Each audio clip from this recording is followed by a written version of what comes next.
Assalamualaikum warahmatullahi wabarakatuh. Perkenalkan, nama saya Muhammad Dodi Irwansa dengan nomor induk mahasiswa 2018 012 005 Universitas Sarjana Wiyata Taman Siswa. Di sini saya akan menjelaskan tentang buku pedoman keselamatan dan kesehatan kerja pada perusahaan kasur, yaitu PT Malindo Inti Tama Raya. Simak video berikut ini. Ya, di sini kita masuk ke penjelasan tentang pemenuhan peraturan perundangan K3 pada PT Malindo Inti Tama Raya. PT Malindo Inti Tama Raya yaitu perusahaan yang bergerak di bidang furnitur baik manufaktur maupun trading dengan wilayah distribusi seantero Indonesia dengan aneka lini produk antara lain yaitu plastik, spring bed, busa, dan panel.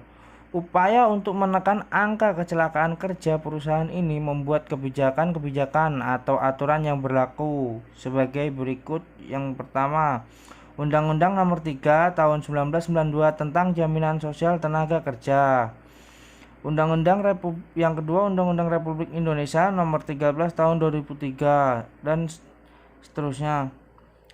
Peraturan yang wajib dipatuhi saat berada di lingkungan wajib APD dengan lengkap sebagai berikut. Yang pertama yaitu helm safety, sepatu safety, sarung tangan, kacamata pengaman, wear pack. Dan khusus untuk pekerja yang berada pada perkantoran atau yang bekerja di dalam kantor wajib memakai standar APD seperti sepatu safety, helm safety, dan wear pack jika ingin terjun ke lapangan. Yang kedua yaitu penjelasan tentang penyelesaian masalah K3. Berikut ini adalah cara yang dilakukan untuk menyelesaikan masalah pelanggaran terkait K3. Yang pertama yaitu pihak manajemen perlu menetapkan bentuk perlindungan bagi karyawan dalam menghadapi kejadian kecelakaan kerja. Yang kedua, pihak manajemen perlu proaktif dan reaktif dalam pengembangan prosedur dan perencanaan tentang kesehatan kerja pada karyawan. Pihak manajemen dapat menentukan apakah peraturan tentang keselamatan kerja bersifat formal atau informal. Bagi pelanggar, wajib diberikan hukuman baik dengan teguran ataupun sanksi, dan hukuman yang diberikan sesuai aturan perusahaan.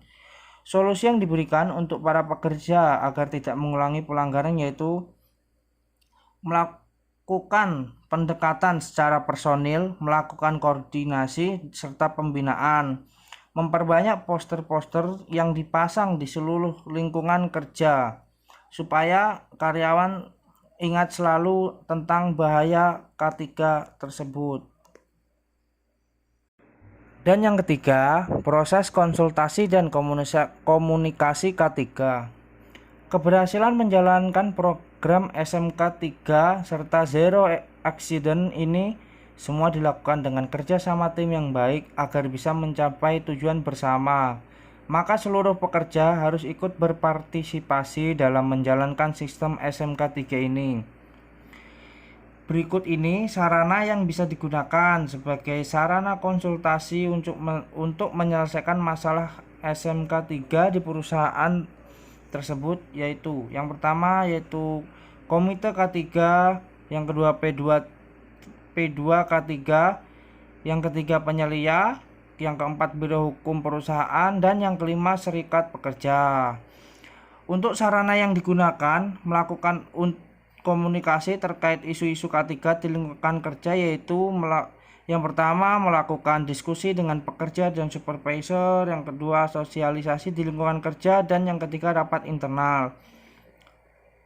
Masalah pelanggar yang sering dilanggar oleh para pekerja yaitu sering mengabaikan alat pelindung diri yang sudah ditetapkan.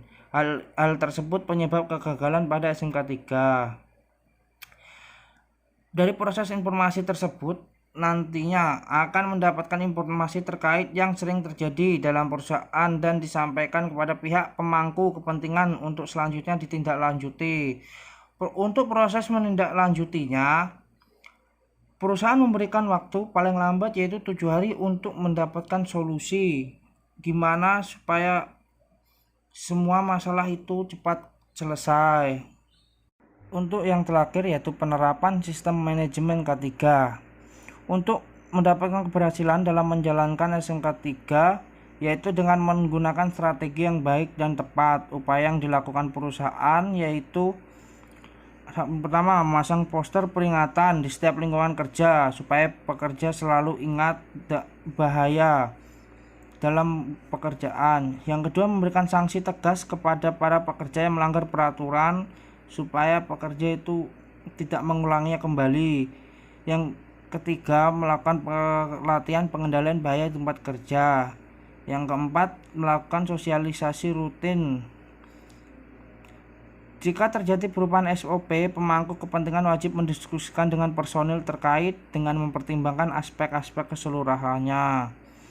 Dan pencapaian misi yang belum tercapai wajib dicatat untuk nantinya digunakan sebagai bahan presentasi pada rapat internal. Sekian penjelasan dari saya. Jika ada kesalahan kata, mohon maaf sebesar-besarnya. Salam dan bahagia. Salam.